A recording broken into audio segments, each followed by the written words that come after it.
Hello, my friends. In recent years, two terms are starting to be used more often in astrology. One of them is this term, evidence-based astrology. Another term you'll hear, or you might hear very recently, is vibrational astrology. Now, if you're new to my channel, there's a good chance you never heard these terms before. They're terms that I use a lot, so you would be familiar with them if you study the systems that I share and you watch my videos and so on. And there are a few other astrologers using these ideas, but they're just beginning to become well known and used by other astrologers, I would say since 2020, maybe going back to 2015. And there's some confusion about what they mean. And the confusion arises from this, that vibrational astrology, like other systems of astrology, has certain methods and techniques that are used. In vibrational astrology, there's the use of midpoints, harmonic charts, specific meanings for zodiac signs, for the meanings of planets, which is quite different from the meanings given to them by other systems of astrology, and a different way of even understanding how astrology works. So it's a coherent system. It draws ideas from humanistic, Vedic, harmonic astrology, also cosmobiology and physics, into this system. So you have these separate systems of astrology, like Vedic astrology, like evolutionary astrology. Separate systems, they all have a little bit of overlap with each other, but they are, for the most part, separate systems. Now there's an additional idea in vibrational astrology. In addition to the methods that are used, the techniques used, like using midpoint structures and harmonic charts, there's also this idea of how we determine what to use. And supposedly vibrational astrology is an evidence-based astrology. So is evidence-based astrology, is that always part of vibrational astrology? Has it always been part of it? Is it continuing to be part of it? What's the relationship of being evidence? What does even evidence-based really mean? Aren't all systems of astrology evidence-based? They have evidence. It's getting very confusing. People are using the words in different ways. And I'm going to introduce the way I think these words should be used, given the changes that have happened, especially even over just the past year. But before I get into the details of the relationship of vibrational astrology to evidence-based astrology, what these terms mean, and my proposal for how they should be used, let me show you a way to confirm this, that Vedic astrology is a more popular term than evolutionary astrology. It's more popular than almost any other term used in astrology. That might surprise you. It's even more popular in the United States. Now you might say, oh, no. People are not thinking about Vedic astrology as much as modern psychological astrology. Well, here's a way to find out. If we go to Google Trends, you can go to trends.google.com and you can see what people are talking about. What are they searching for specifically? What are they searching for in their Google searches? If you put Vedic astrology in there and you select the United States and you select the past 5 years, you get a graph like this. Okay, so people are searching for Vedic astrology. It looks fairly constant. It looks like it might be going up a little bit over the past 5 years. And this is interesting because I searched for the United States. It's showing me what states the search is most common, and as expected, very common along the West Coast, all the way over into Texas, also up in the New England area, less here in the North Midwest. So it's very fascinating. Now, let's search for evolutionary astrology. And you'll see why I say that the people out there, not necessarily astrologers, just people in general, whoever is searching for these terms, they're searching for Vedic much more often than evolutionary. Evolutionary has just two little bumps here, and it looks like a third one starting up, and only some states, those states where Vedic astrology is most popular to search for, are pretty much the only states that are searching for evolutionary astrology in any significant numbers. Let's try one more. Let's try Hellenistic, because some astrologers are very excited about Hellenistic. Is it widespread into the astrological, non-astrological communities? People in general, how aware of it are they? We see that Hellenistic is a little more popular than evolutionary astrology. There's more states searching for it. We see a bigger distribution, and we see more of these little blips. Now, is anybody at all? Vibrational astrology is so new, maybe it just shows up not at all. Let's see. Oh, it does show up, but just once. But it shows up in 2 states. So we can see that vibrational astrology is much less popular of a term, but it is beginning to get popular recently. In fact, if I change the past 5 years to the past, say, 7 days, and I redo it, well, I get nothing, but if I do the past day, it's showing that there are searches today. So, and in 2 states. So when you do a broad period of time, like 5 years, using this Google Trends search, it doesn't show you every little minute detail. And so it did not show the detail that actually there are some people searching for vibrational astrology today, and it shows up in 2 states. So, and this one says 56%. So there is some searching going on, a little bit, just a little. It's a new term. You may not have heard of it, but what I want to talk about is what it actually means and what the relationship to evidence-based astrology is, and that the relationship of vibrational astrology to evidence-based astrology has changed.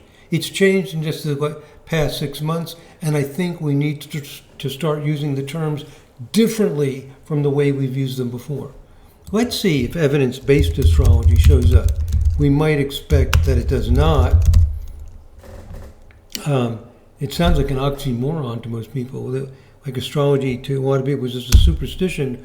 Why would there be anything called evidence-based? But today, past day, it shows up twice. In the early morning of the 25th, I'm making this on May 25th, in the early afternoon, Eastern time on the East Coast of the United States. So people are actually searching for this. But it cannot show any details of the states because there's very little, there's not enough information. So, vibrational astrology, evidence-based astrology, they're new terms. They're not as widely used as other terms in astrology, but they're beginning to be used. It's what I'm involved in. Let's get clear about what they mean and how the meanings have changed. And I'm going to propose a new definition of vibrational astrology that's different from the definition I was using just a year ago. Okay, so if you're into things like vibrational astrology, you're curious about it, this video should be interesting because I think what vibrational astrology is changing, and we need to get up to date with what's happening. Let me get back to my PowerPoint. Here we go. Okay, so I'm going to answer these questions. What is the relationship of the techniques used in vibrational astrology, such as midpoints, harmonic charts, etc., to this idea that the ideas are confirmed through a so-called evidence-based methods? What are evidence-based methods? Okay, let's answer these questions. Now, a little bit of background. I started doing astrological consultations in 1972. Oh my God, 52 years ago. In the early 2000s, this is the point I really want to get to. So in the early 2000s, that the term evidence-based has its roots only going back to the early 2000s, because it was around the early 2000s that research being done on databases, that databases even existed, 10s, 20, 30, 40,000 charts, now 100,000 charts in some software programs, and the ability to search and do statistical analysis on this data. This is really developing in the 21st century on a much easier, higher level, and able to do the research using the methods that I like to use, like the midpoints, harmonic charts, etc., and we start developing confidence levels. We start seeing things actually working. And for example, research on musical talent, on accidents, on what draws people to get married, athletic ability, problems like bipolar disorder. We are coming up with models that have statistical support, believe it or not. So this brings up a whole new thing in astrology, that there's actually data to support the ideas.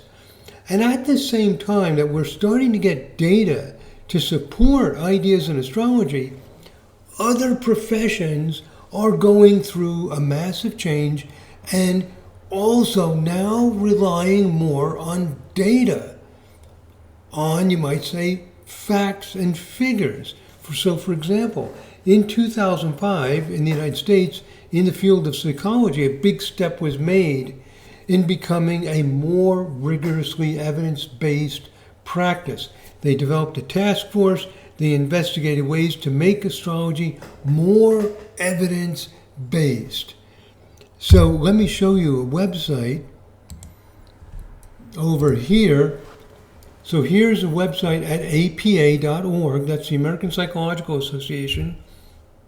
That's the major professional organization for psychology in the United States. And on this website page, it says evidence-based practice. What is evidence-based? Let me say this. Evidence-based doesn't just mean, I have evidence. I did lots, like some astrologers say, I've done thousands of charts for 30 years, and other people have. That's our evidence. Well, in an evidence-based practice, we have a way of evaluating how important different kinds of evidence are. And by evaluating different kinds of evidence, we come up with a list of ideas that we have the most confidence in. So here's a definition of what an evidence-based practice is, according to the American Psychological Association. An evidence-based practice is the integration of the best available research with clinical expertise in the context of patient characteristics, cultures, and preferences.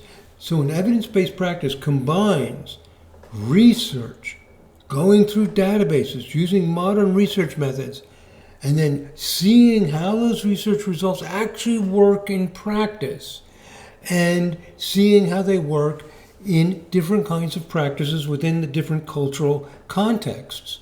So you take the findings, you apply them carefully, you make observations in different contexts and different cultures for different, in different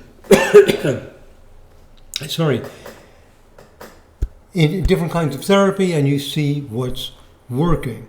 Now there's 3 links here. If I click on the third link, I go to this website on the report from the 2005 task force to find out how to make psychology more rigorously evidence-based. And this goes on and on and on with the details of the research that they did.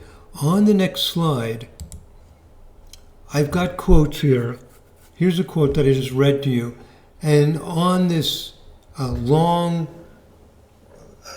paper about what the task force found, I'm going to read to you what they say about types of evidence. Because one of the keys to an evidence-based practice is you have a hierarchy of evidence. So what it says here at the American Psychological Association website is types of research evidence with regard to intervention research in ascending order as to their contribution to conclusions about efficacy include. In other words, from the worst to the best evidence. So the worst evidence, but it's still evidence, is clinical opinion, observation, and consensus among recognized experts, representing the range of use in the field. So you ask practicing psychologists, what do you find works? That gives a little bit of evidence, not great evidence, but a little bit. So if the best psychologists, the most respected, the ones who are recognized as leaders. They say that they use, methods X, Y, and Z, counseling techniques. Then that gives a little bit of confidence that there's some chance that this will work. A little bit better than that, or actually quite a bit better than that, is systematized clinical observation. So a more systematic approach and sophisticated empirical methodologies, including quasi-experiments and randomized controlled experiments or their logical equivalents. So more formal, rigorous controlled research. And they say among sophisticated empirical methodologies, randomized control experiments represent a more stringent way to evaluate treatment efficacy because they are the most effective way to rule out threats to internal validity in a single experiment. So what they're saying is randomized controlled experiments. This means when you apply two different therapies to random groups of people, you see what the results are, you repeat this under different conditions. This is going to tell you more about what works than what the experts say. So there are rules for determining what we have confidence in to use in psychological therapy. All of this develops very, very recently. The task force was sent out in 2005. It starts getting implemented, and now it's spreading and becoming an established requirements in psychology. Professions are increasingly becoming evidence-based.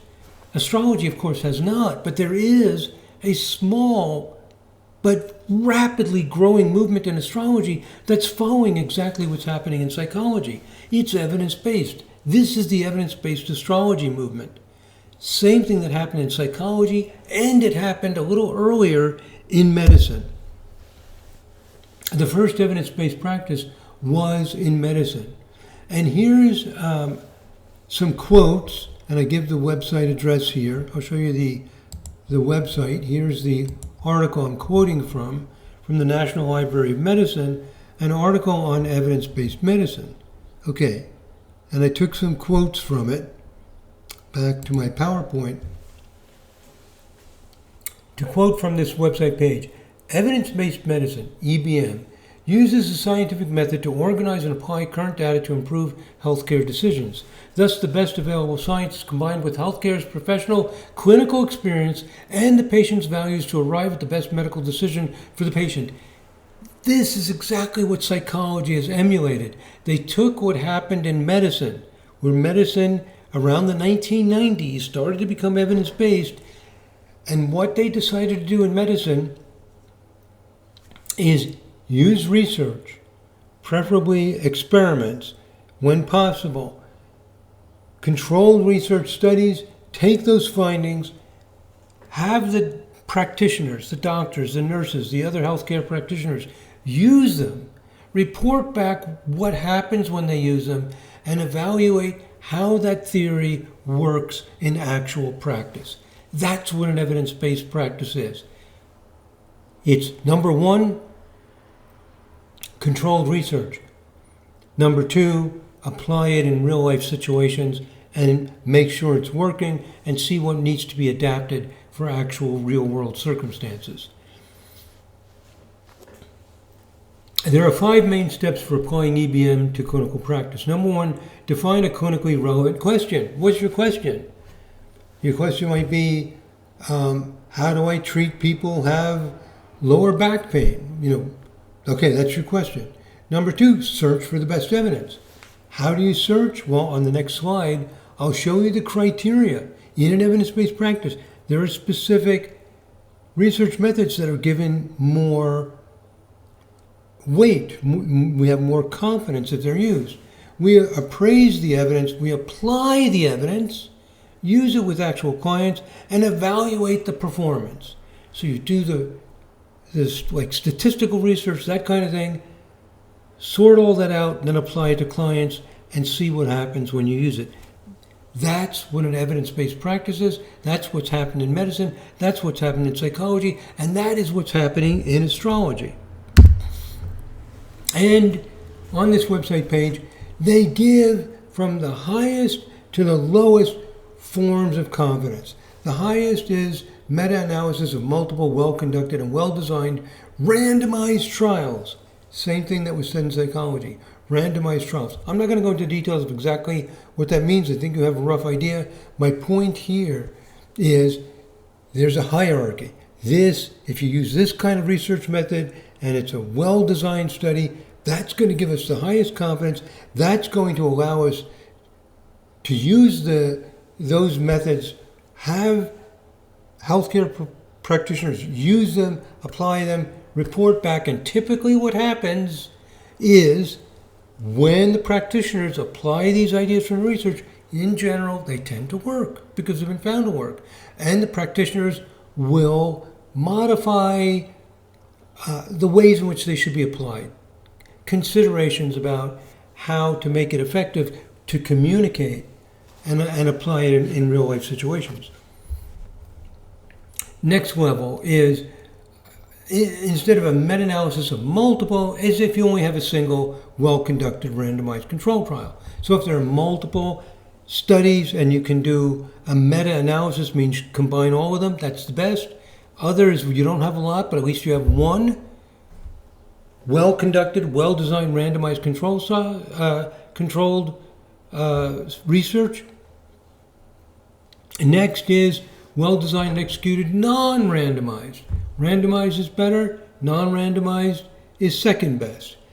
And multiple studies is better than just one study. So level 2B is when you have only one study. Level 3 is one non-experimental study. These are often called observational studies. And level 4, which gives us a little bit of confidence, is a quote from this website page: expert opinions from respected authorities on the subject based on their clinical experience. Exactly the same as in psychology. So in astrology, if an astrologer says, oh, I've been practicing for 30 years and this works very consistently, and there are other respected astrologers, then that gives us a little bit of confidence that that can be used. It's better than other things. Now, what if one group of astrologers contradicts another group? Well, now you have problems and you have less confidence. So expert opinion gives us a little bit of confidence. So we have this hierarchy, a clear hierarchy. And exactly what kind of research is used depends on the field you're in. In medicine, you can do randomized experiments. In psychology, you can sometimes do that. In astrology, we generally can't. I'm not going to go into all the technicalities of different research designs, but according to the field you're in, there's certain kinds of research methods that you can do. Some you can do more easily. So, vibrational astrology is, as I said before, it's certain methods and techniques, and it has, for many vibrational astrologers, followed an evidence-based practice where certain methods are given greater confidence. If we do a quantitative research study, that gives us more confidence than what the astrologers say. You may not agree with that. You may think, well, no, I believe what astrologers found. Well, go back to the slides I just showed you on what they do in psychology and medicine, and we're doing the same thing. We're giving only a little confidence to that. Not zero, but just a little bit. Okay, so now let me resolve these questions about the relationship of vibrational astrology to evidence-based astrology. Evidence-based astrology means you're following a strict, rigorous hierarchy where certain research designs give you more confidence and others give you less confidence, and what gives you the smallest confidence, but at least a little bit, is the expert opinions of highly respected astrologers. Now, vibrational astrology has not consistently followed the requirements of an evidence-based astrology. Some vibrational astrologers do, and some do not. That's the state that we're in. So evidence-based astrology and vibrational astrology are not the same thing. What has happened is that some, but not all, vibrational astrologers follow a rigorous evidence-based practice the same way it's attempting to be enforced in psychology and medicine. So, let me summarize 4 key points. Vibrational astrology relies on particular meanings of the planets, zodiac signs, and houses, different from other systems of astrology. Number 2, it relies on a theoretical framework in which astrology is understood to operate by unconscious intentional motivations. For example, Venus's attraction to beauty. This is very different from seeing astrology as symbolic language with various associations, like Venus being the planet of love, harmony, and beauty. These 2 points I just made are vibrational astrology. And the third point is that there are certain techniques like vibrational charts, also known as harmonic charts, midpoint structures, and other things that are used. Those are 3 key ingredients of vibrational astrology. If you do those things, then you are using vibrational astrology. If you use the meanings used in vibrational astrology for the signs, planets, and houses, if you use the theoretical framework used in vibrational astrology, and you're interpreting things as these conscious intentional motivations rather than a symbolic language, that's vibrational astrology. And if you're using the techniques that are used in vibrational astrology, like harmonic charts and midpoint structures, those are the critical ingredients of vibrational astrology. This 4th thing of assigning different confidence levels to different research methods and only giving a little bit of confidence to the expertise of astrologers, that is being done by only some vibrational astrologers. So my last sentence here is that different vibrational astrologers vary in how much they adhere to the requirement of an evidence-based practice. So what I'm suggesting is that this 4th item has now become optional. When I first started formulating this term, vibrational astrology, I was saying that this is an essential part of vibrational astrology. But as people started using vibrational astrology, putting it into practice in their professional practice and teaching, not all vibrational astrologers follow the requirements for assessing whether an idea is true using the rigorous requirements of an evidence-based practice. They do use the top 3. So what I'm suggesting is that vibrational astrology is not necessarily evidence-based, not necessarily rigorously evidence-based, because that's how the word has evolved and changed. And I'm suggesting this.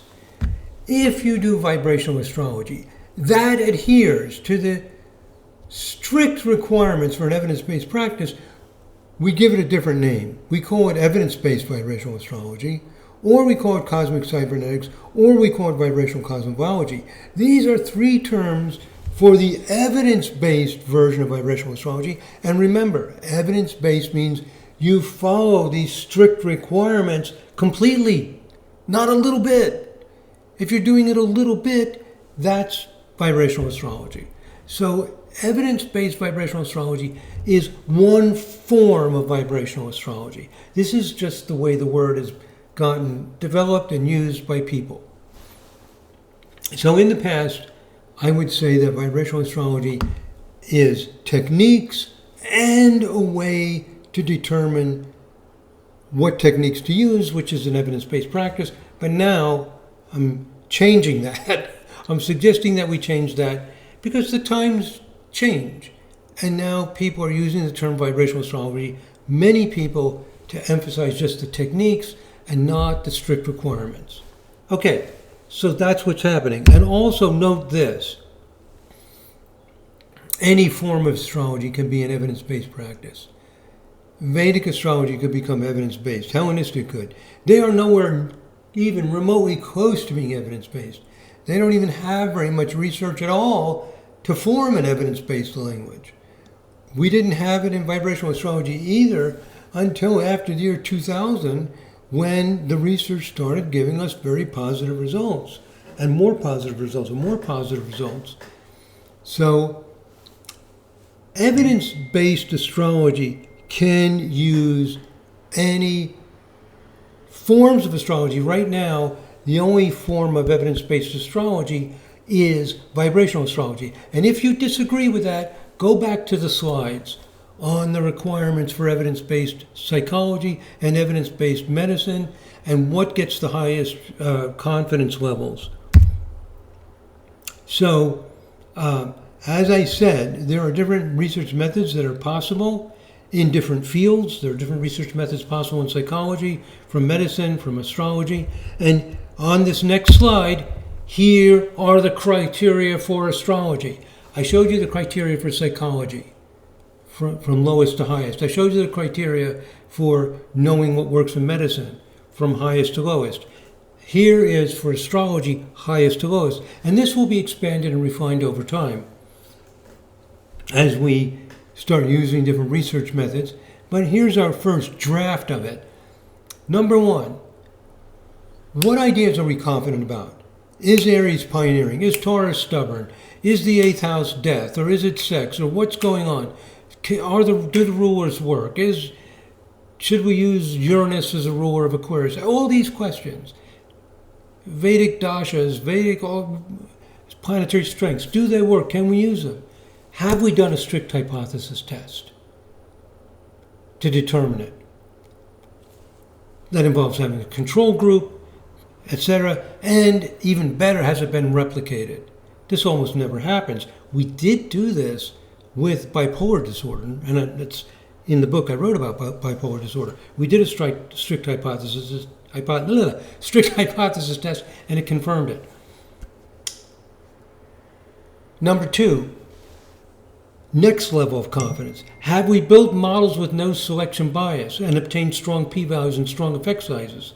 Are the ideas consistent with theory? Is the model theoretically elegant, in which all components are consistent with theory and components of the model include all relevant ionisms and no unnecessary ones? And this is the ideal and is rarely achieved perfectly. I can make separate videos. I have made some videos about this. I can make more videos. I can make a whole video just on that. What do I mean by an elegant model? But for now, I just want to tell you what evidence-based astrology is. It's going to prioritize ideas that are obtained through these methods. Third, models that only remove selection bias but are weak in these other criteria. Maybe it's not theoretically elegant, etc., but it's still used a formal research method and removed selection bias and did get strong p-values and effect sizes. If you don't know what p-values and effect sizes are, don't worry about it. It just means how good the results were. Fourth thing, quantitative research methods generally give higher confidence than qualitative research methods. So a quantitative study that's poorly designed, maybe the control group was not done very well, or there was no control group, it still gives us some confidence. And if it's quantitative, that's measurable in general, gives us more confidence. Life is not perfect. Research is not perfect. People don't have infinite resources. If somebody makes a sincere attempt and they've removed selection bias and built a model that works, that's a step in the right direction. Research is not about being perfect. So different research is done because of the constraints of time and resources and what data is available and what, etc. Another thing is data visualization. If somebody presents a graph and shows how price of a stock went up or athletic performance went up, data visualization showing effects. It doesn't always have to be numerical. That gives us some confidence. We can see, oh my gosh, when these configurations happen, this went up. This gives us some confidence. Ideas that are consistent with theory give us more confidence in some arbitrary set of things that just happen to work in research. I can expand on each one of these. I just want to summarize the fundamentals of what we do in evidence-based vibrational astrology, or actually any form of astrology that's evidence-based. These are the criteria.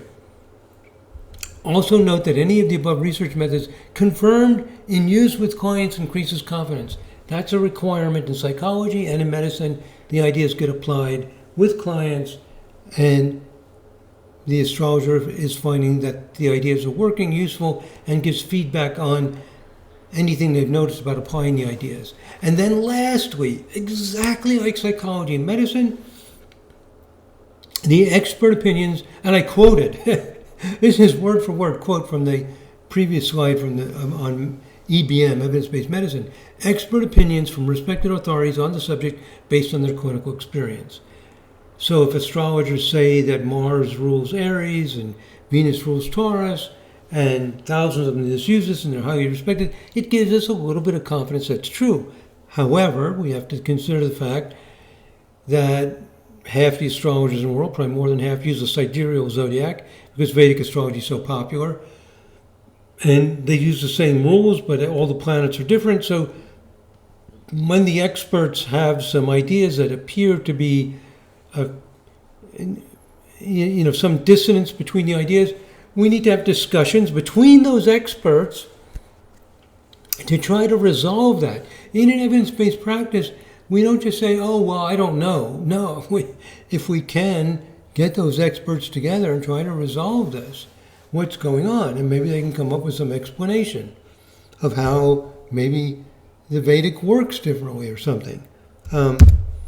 So concluding comments, to summarize, vibrational astrology, that term vibrational astrology has become a term for a set of rules for interpreting charts. It's really not about necessarily being evidence-based. Many forms of vibrational astrology, actually all forms of vibrational astrology, are a little bit evidence-based, but some only a little bit, some all the way up to being strictly an evidence-based practice in a rigorous academic sense. But many, many forms of vibrational astrology, this emerging new area of astrology, are not strictly evidence-based. They are just not. So again, just to underscore this point, I'm suggesting that we just use the term vibrational astrology for the techniques, and evidence-based is a separate issue. And yes, there are evidence-based forms of vibrational astrology. Hopefully, from my point of view, hopefully in the future there will be evidence-based forms of Vedic astrology, Hellenistic astrology. And again, if you're saying, oh, they're evidence-based, I've done thousands of charts, go back to my slide. Your expert opinion is the lowest form of confidence. Yes, it is evidence-based, but so tiny, very, very tiny. It's the lowest form of evidence. So it's, not, in an evidence-based practice, you don't settle for just that. So it's not an evidence-based practice because in psychology, they don't just settle for expert opinions. In medicine, they're no longer settling. They used to for expert opinions. Same thing in psychology. But now, no.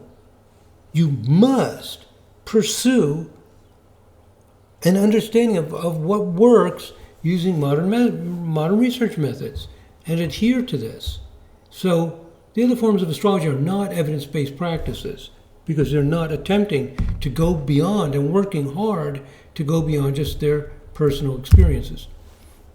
Okay, so that's it, my friends. I wanted to clarify these terms, vibrational astrology, evidence-based astrology. I hope it's clear. Vibrational astrology, from now on, I think it just means the techniques and methods.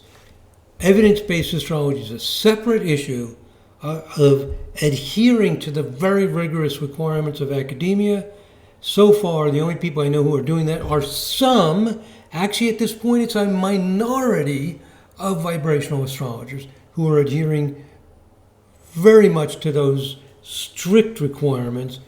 Most vibrational astrologers are using it to some extent. And that's fine. We just need to be clear about the terminology and what's going on. Okay, that's it, my friends.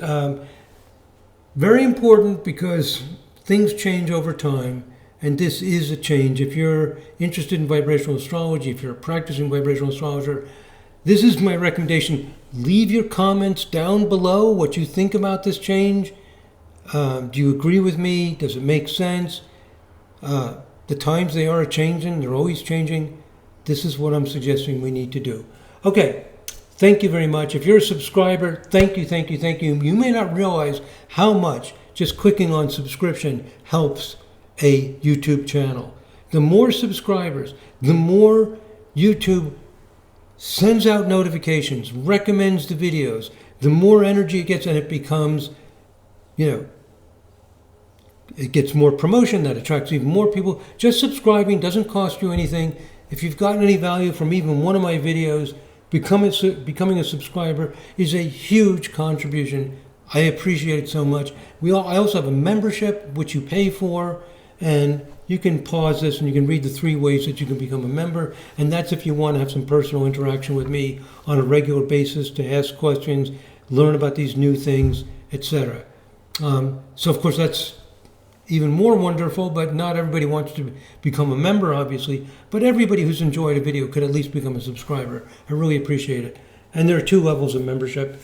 You can just pause this, read about it, and become a member, or you can go from a gold to a platinum member if you want. Okay, my friends, thank you for listening. God bless. Namaste.